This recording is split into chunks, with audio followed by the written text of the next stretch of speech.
நம பார்வதி பதையே ஹர ஹர மகாதேவா.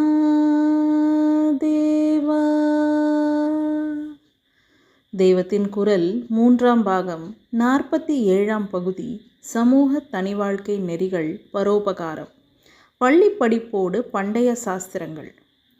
இலவசமாக வேத சாஸ்திரம் கற்றுக் கொடுக்கிறோம் என்று ஆரம்பித்தால் கூட அதற்கு ரெஸ்பான்ஸ் இல்லை.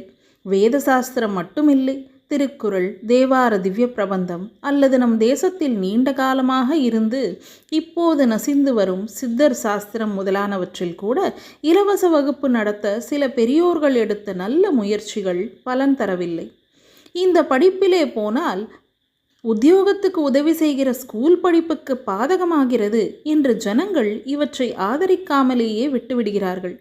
அதனால் எனக்கு என்ன தோன்றுகிறது என்றால், ஸ்கூல் பாடத்தை விடாமல் அதோடையே வேத அபியாசத்துக்கு உரியவர்களுக்கு வேதத்தையும் மற்றவர்களுக்கு இதர புராதன சாஸ்திரங்கள், கலைகள் இவற்றையும் சேர்த்து கற்றுக் கொடுப்பதாக பிரைவேட் ஸ்கூல்கள் ஆரம்பிக்கலாம்.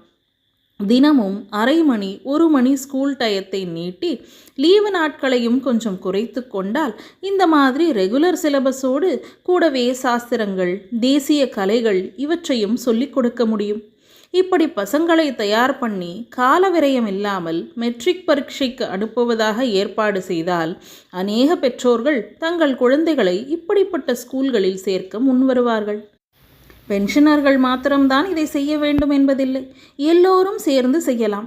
மனப்பூர்வமாக ஈடுபட்டு பிற்பாடு டிகிரி டிப்ளமோவுக்கு ஹானி இல்லாமலேயே நம்முடைய புராதன சாஸ்திரங்கள், பக்தி நூல்கள், நீதி நூல்கள், கலைகள் ஆகியவை அழிந்து போகாமல் சொல்லிக் கொடுக்கிறோம் என்று பொதுஜனங்களுக்கு எடுத்து சொன்னால் அவர்கள் நிச்சயம் தங்கள் பிள்ளைகளை இப்பள்ளிக்கூடங்களில் சேர்ப்பார்கள்.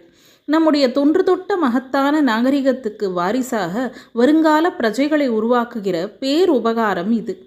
இந்த நாகரிகத்துக்கு அடிவேரில் ஜலம் விடுகிற மாதிரியான தர்மம் எதுவென்றால், வேதம் படிக்க விருப்பமுள்ளவர்களுக்கும் கற்றுக் கொடுக்க வருபவர்களுக்கும் கஷ்டமில்லாமல் ஜீவனம் நடத்துவதற்கான சௌகரியங்களை பண்ணித்தருவதே ஆகும்.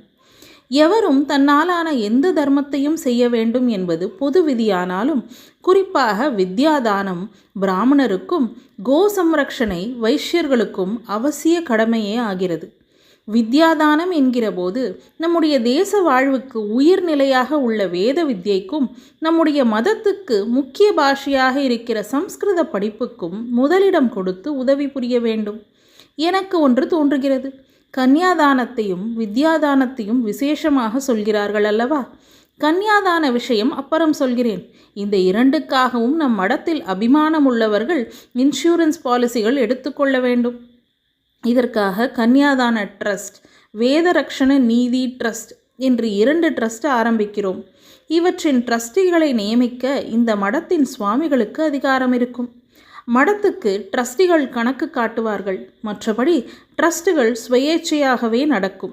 இந்த ட்ரஸ்டுகளை நாமினிக்களாக போட்டு மடத்து பக்தர்கள் இன்சூரன்ஸ் பாலிசிகள் எடுத்துக்கொள்ளலாம். முழு தொகையும் ட்ரஸ்டை சேரும்படியாக போட வேண்டும் என்பதில்லை. பாதி தொகை இன்சூரன்ஸ் எடுத்துக்கொண்டவரின் குடும்பத்துக்கு சேரும்படியாகவும் மீதி பாதி ட்ரஸ்டை சேரும்படியாகவும் பண்ணினால் போதும். குழந்தைகள் இருக்கிறவர்கள் தங்கள் பெண் குழந்தைகளின் பேரில் கன்யாதான பாலிசியும் ஆண் குழந்தைகளின் பேரில் வேத வித்யாதான பாலிசியும் எடுத்துக்கொள்ளலாம்.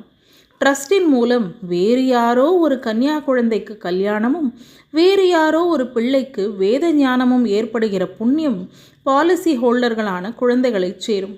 இதனால் நிஜத்தில் பிரீமியம் கட்டுகிற தகப்பனார்தான் அந்த பெண் குழந்தையை ரிதுமதியாவதற்கு முன்பே கன்யாதானம் பண்ணி கொடுக்காத தோஷத்திற்கும் அந்த பிள்ளையை அத்தியனத்துக்கு விடாத தோஷத்துக்கும் கொஞ்சம் பரிகாரம் செய்து கொண்டதாகவும் ஆகும்.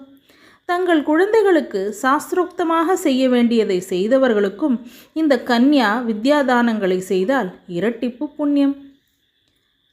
நம பார்வதி பதையே ஹர ஹர மகாதேவா.